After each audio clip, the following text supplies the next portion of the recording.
kelas 8 ini. Nah, sebelum kita masuk kepada pembelajaran, silakan kepada ketua kelas untuk memimpin doa sekaligus pembacaan ayat suci Al-Quran, yaitu Quran surat Al-Kautsar ayat 1 sampai 3. Kepada ketua kelas disilakan. Ista'in, iqra'u doa. Bismillahirrahmanirrahim. Amin. A'udzu billahi minasy syaithanir rajim. Bismillahirrahmanirrahim. Inna a'tainakal kautsar fasholli li rabbika wanhar. Inna syani'aka huwal abtar. Shadaqallahul azim. Kepada ketua kelas yang sudah memimpin doa sekaligus membaca ayat suci Al-Quran, semoga pelajaran kita pada hari ini berjalan dengan lancar sampai akhir. Amin amin ya rabbal alamin.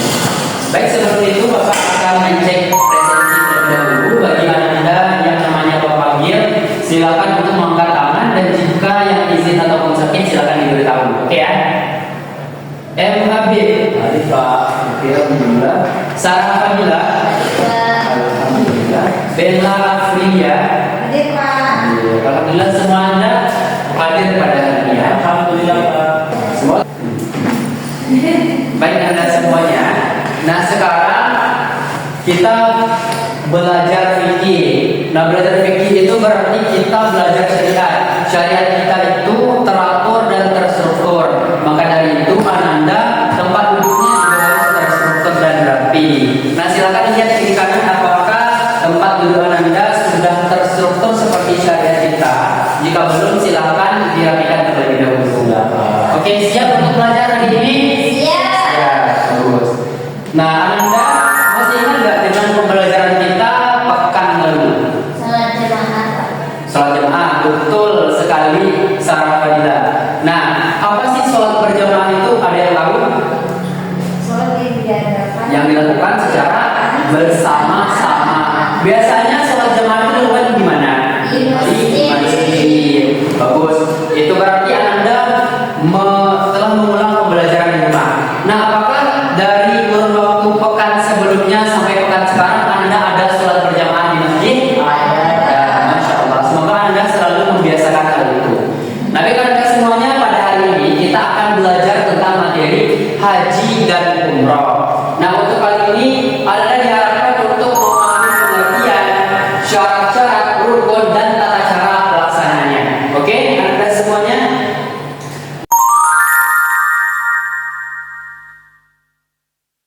Itu Anda lihat ada gambar besar di depan. Yang hitam besar ini apa? Ada yang sudah pernah melihat Ka'bah secara langsung? Di mana biasanya Anda melihatnya? Nah, jadi Ka'bah ini merupakan salah satu keajaiban dunia yang ada dan diwarisi secara turun-temurun dari zaman Nabi Adam dan juga kepada zaman Nabi Ibrahim dan juga sampai sekarang zaman Nabi Muhammad dan zaman sekarang. Nah, sekarang kita masuk kepada pengertian haji terlebih dahulu. Apa sih itu haji? Nah, kemudian apa juga itu umroh? Nah, haji adalah ibadah mengunjungi Baitullah di Mekah untuk melaksanakan amalan-amalan tertentu pada waktu tertentu, yaitu bulan haji. Nah, jadi kata kuncinya adalah mengunjungi Baitullah. Nah, jadi Ka'bah ini adalah Baitullah. Di mana? Di Mekah. Untuk apa? Melaksanakan amalan-amalan tertentu pada waktu tertentu, yaitu bulan haji. Nah, bulan haji ini kapan Anda? Bulan Zulhijjah. Tepatnya pada tanggal 9, 10 dan sampai 16 atau 15 Zulhijjah. Nah, kemudian kita beralih kepada umroh. Nah, haji dan umroh ini sama-sama ke Baitullah. Namun umroh ini dapat dilakukan sepanjang tahun. Nah, jadi tidak ada batasan. Jika haji dibatasi pada bulan haji saja, namun umroh ini bisa kapan saja. Misalnya Anda sekarang memiliki uang yang banyak, Anda bisa langsung berangkat umroh. Tapi tidak dengan haji. Nah, jadi ini persamaan dan perbedaannya. Sama-sama ke Baitullah, namun perbedaannya terikat waktu untuk haji, namun umrah bisa kapan saja. Paham Anda? Paham, Pak. Nah, kemudian kita masuk kepada syarat-syarat dari wajib haji ini. Nah, jadi haji itu dilaksanakan itu tidak asal-asalan, namun ada beberapa syarat yang akan menjadi kewajiban untuk melaksanakan haji. Yang pertama itu adalah orang Islam. Nah, jadi orang Islam itu wajib berhaji.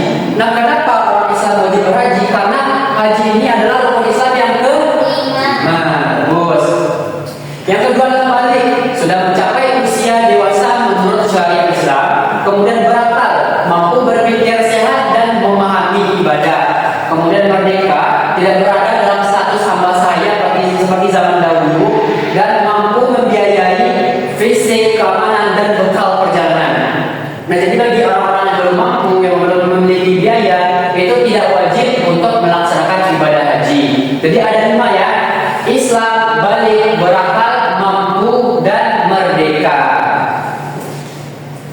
Nah, kemudian kita masuk kepada perbandingan haji dan umroh. Nah, karena haji dan umroh ini sama-sama ke Baitullah, namun ada beberapa hal yang membedakan antara keduanya. Yang pertama dari pengertian.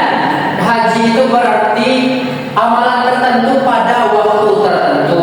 Sedangkan umroh itu ibadah ke Baitullah yang dapat dilakukan kapan saja. Nah, kemudian dari segi hukum haji itu wajib sekali seumur hidup bagi yang mampu. Sedangkan umroh, mayoritas ulama itu wajib sekali seumur hidup, namun sunnah muakkad jika dilakukan lebih dari 1. Kemudian dari waktu. Nah, haji ini pada bulan haji puncaknya 9 sampai 13 Zulhijjah. Sedangkan umroh bisa dilakukan kapan saja sepanjang tahun dan sepanjang kita memiliki biaya. Kemudian rukun utama ada ihram, wukuf, tawaf ibadah, sa'i dan tahallul serta tertib. Nah, sedangkan umroh itu yang membedakan halnya tidak ada wukuf di Arafah, selebihnya ada. Ini yang membedakan antara haji dan umroh, di mana haji memiliki wukuf di Arafah, sedangkan umroh tidak. Nah, selebihnya ada kegiatan khasnya, ada wukuf di Arafah, mabit dan lempar jumrah, sedangkan umroh tidak ada wukuf di Arafah dan lempar jumrah. Nah, selanjutnya terakhir durasinya. Haji ini lebih lama dan lebih banyak tahapan karena memang betul-betul membutuhkan persiapan yang matang. Sedangkan umrah lebih singkat, lebih sederhana. Nah, kemudian kita masuk kepada rukun haji. Nah, seperti yang sudah kita ulik juga sebelumnya. Jadi ada ihram, wukuf di Arafah, tawaf ifadah, sa'i, tahallul dan tertib. Nah, ini semua itu dilakukan secara berurutan. Jadi saat kita tiba di Mekah itu, saat kita tiba di Ka'bah, kita harus ihram dulu. Ihram itu berarti berniat haji dari mikot sambil memakai pakaian ihram. Nah, Anda dapat mengetahui pakaian ihram itu seperti ini, tidak berjaket. Nah, kemudian kedua, wukuf di Arafah, berdiam di Arafah pada 9 Zulhijjah walau sesaat. Kemudian ada tawaf ibadah, mengelilingi Ka'bah sebanyak 7 kali setelah wukuf di Arafah. Kemudian ada sa'i, berjalan antara bukit Safa dan Marwah 7 kali. Kemudian ada tahallul, mencukur atau memotong rambut sebagai tanda keluar dari ihram dan tertib. Nah, itulah makanya banyak orang yang sehabis melaksanakan haji itu pada botak-botak, karena itu setelah tahallul itu mencukur atau memotong rambut sebagai tanda keluar dari ihram. Paham sebenarnya Anda? Nah, sekarang coba untuk mengelilingi Ka'bah sebanyak 7 kali putaran, apakah disebut bagus? Kemudian wukuf di Arafah pada tanggal berapa? 9 Zulhijjah. Bagus. Kemudian sa'i itu berjalan antara bukit mana ke mana? Bagus, tepuk tangan. Nah, kemudian ini wukuf di Arafah. Nah, wukuf di Arafah ini kan pembeda antara haji dan umrah. Maka wukuf di Arafah berarti hadir atau berdiam diri di Arafah walau hanya sesaat pada waktunya. Pada saat ini jamaah memperbanyak zikir, doa, istighfar dan mohon ampunan kepada Allah Subhanahu wa taala. Nah, jadi ini merupakan momentum yang benar-benar sakral pada rukun ibadah haji. Dan jika ini tertinggal, maka hajinya tidak sah dan harus mengulang pada tahun selanjutnya.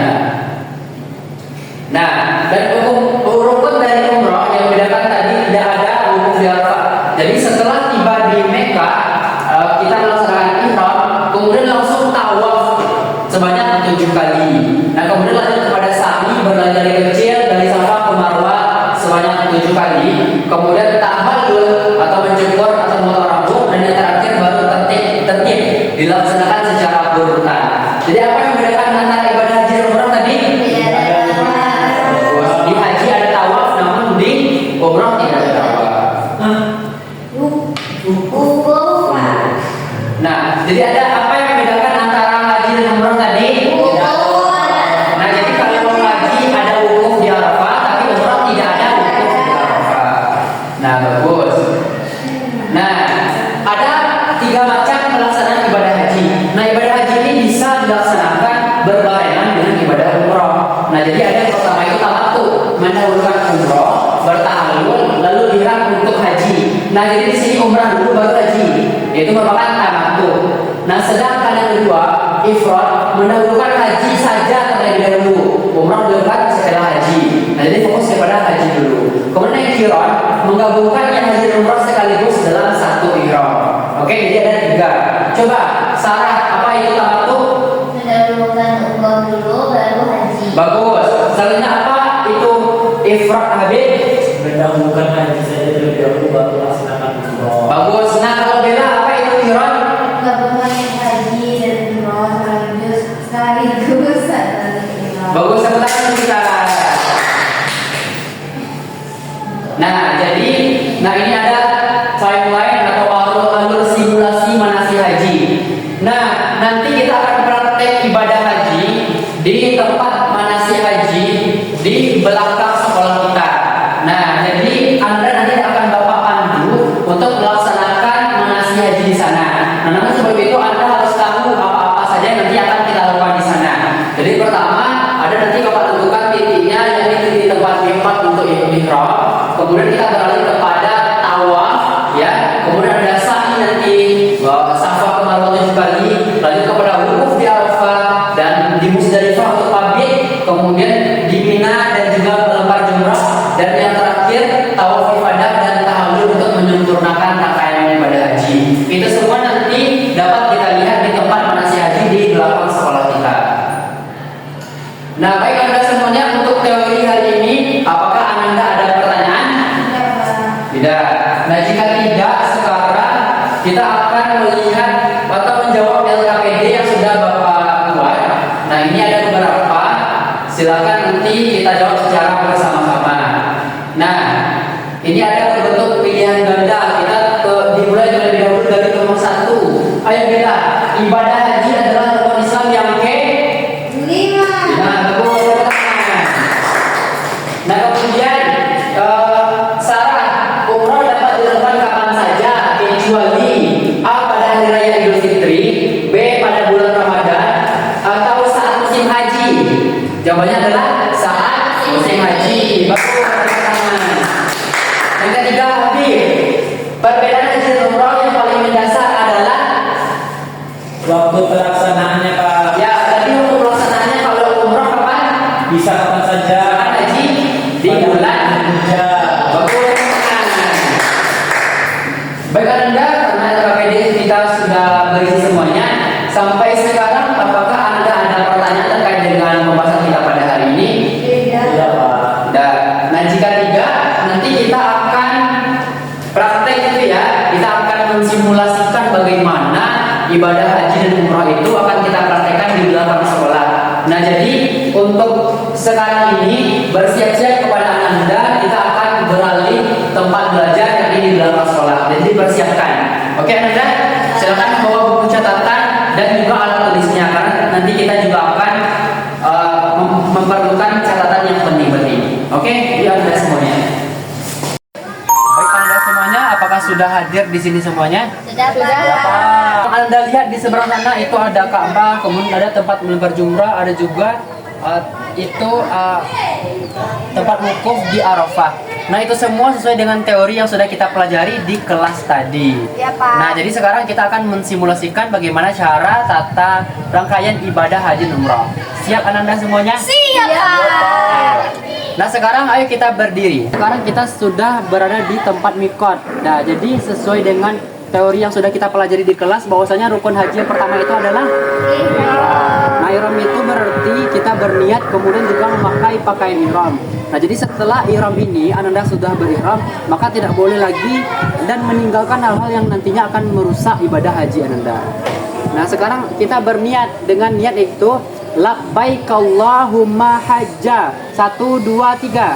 Labbaik Allahumma hajja. Nah, setelah itu pakai pakaian ihramnya. Oke, bersiap Anda. Jika sudah bersiap, kita akan beralih ke tempat selanjutnya. Ayo Ananda semua kita ke Ka'bah. Kita akan melakukan tawaf kudum. Ya bilang, hari ini aku berhaji. Labbaik Allahumma labbaik. Nah, ini kita sudah berada di Ka'bah. Ya, kalau aslinya ini merupakan kiblat utama umat Islam. Nah, jadi setelah kita melakukan ihram tadi, maka habis itu kita melakukan tawaf kudum. Nah, tawaf itu mengelilingi Ka'bah sebanyak 7 kali putaran berlawanan dengan arah jarum jam. Anda semuanya tahu ini apa? Hajar Aswad. Bagus. Nah, jadi untuk tawaf tadi yakni mengelilingi Ka'bah sebanyak 7 kali putaran itu dimulainya dari titik Hajar Aswad ini. Nah, jadi mengelilinginya itu sebanyak 7 kali dan berlawanan dengan arah jarum jam. Nah, sekarang ayo kita mengelilingi Ka'bah sebanyak 7 kali ya. Labbaik Allahumma labbaik. Sudah. Nah, kita anggap sudah memutar 7 kali. Nah, berarti ini dinamakan dengan tawaf kudum. Baik Anda semuanya, kita sudah melaksanakan tadi tawaf kudum ya, memutari Ka'bah sebanyak 7 kali. Nah, sekarang kita akan ke Arafah untuk berwukuf. Ayo, Arafah terletak di sebelah sana.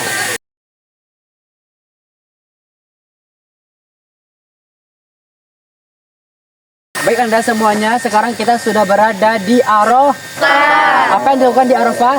Berwukuf. Wukuf itu ngapain? Berbanyak zikir. Bagus. Terus apa lagi? Mendengarkan khutbah. Nah, jadi di Arafah inilah kita memperbanyak ibadah kita. Nah, sekarang kita lanjut kepada bermalam di Musdalifah. Ayo, sekarang kita ke Musdalifah. Anda semuanya, setelah kita melaksanakan wukuf di Arafah tadi, sekarang kita tiba di Musdalifah. Nah, di Musdalifah ini kita bermalam.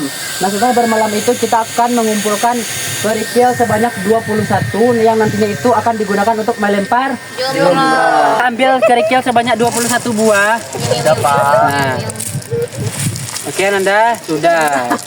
Jadi ini nanti kerikilnya untuk apa, Nanda? Melempar jumroh. Bagus.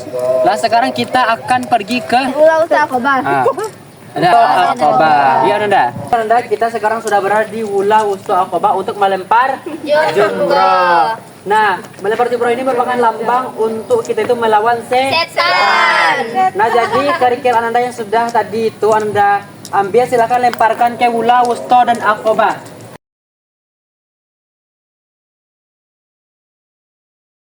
Baik Anda, rangkaian selanjutnya ibadah haji adalah kita akan sa'i, yakni berlari-lari kecil dari mana? Safa ke Marwah. Nah, jadi di tempat kita ini sekarang Bukit Safa dan di sana Bukit Marwah. Jadi kita nanti berlari-lari kecil sebanyak 7 kali. Ayo kita lari di sana. Baik Ananda, dan rukun yang terakhir adalah tahallul. Nah, jadi tahallul itu berarti menghalalkan dari larangan-larangan haji tersebut. Nah, jadi salah satu hal yang dilakukan dalam tahallul ini adalah memotong rambut. Nah, untuk laki-laki itu disunahkan botak sampai habis. Nah, sedangkan untuk perempuan minimal 3 helai rambut. Nah, paham Anda sampai di sini? Seru? Ya, semoga kita dipercepat oleh Allah untuk mengunjungi Baitullah. Amin. Nah, ayo dan kita beres-beres dan kita akan kembali lagi ke kelas kita. Ayo Anda.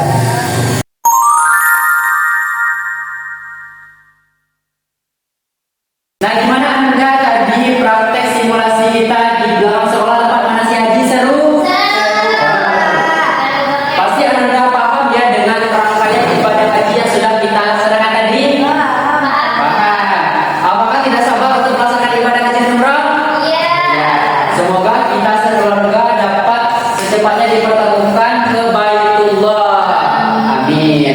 Nah, Anda sudah praktek juga sudah tadi kita mengisi LKPD.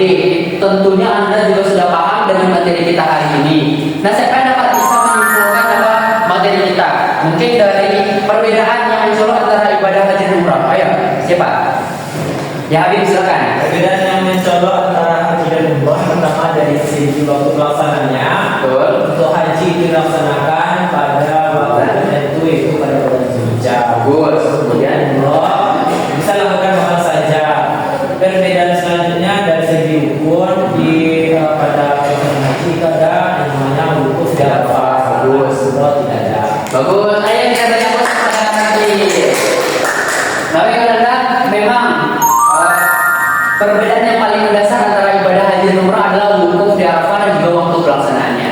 Nah, karena Anda sudah paham dan juga waktu kita juga sudah berakhir, Bapak minta kepada Anda semuanya nanti untuk membuat sebuah resume terkait dengan simulasi kita di belakang sekolah tempat manasik haji tadi ya.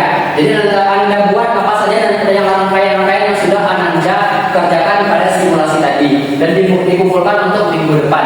Oke, mengerti Anda? Oke, sekarang kepada ketua kelas silakan untuk memimpin doa penutup pembelajaran kita pada hari ini. Disilakan kepada ketua kelas. Istai, Iqra, Hamdalah. Alhamdulillahi Rabbil Alamin. Amin. Ya, terima kasih kepada ketua kelas dan terima kasih juga kepada Anda semuanya. Semoga Anda tetap belajar dengan sungguh-sungguh dan tetap membuat tugas yang sudah Bapak tugaskan tadi. Dan kita tetap diberikan kesehatan sehingga untuk pertemuan selanjutnya kita dapat dipertemukan kembali. Baik Anda, Bapak tutup dengan Assalamualaikum warahmatullahi wabarakatuh. Waalaikumsalam warahmatullahi wabarakatuh. Terima kasih Anda. Terima kasih, Pak. صلى عليك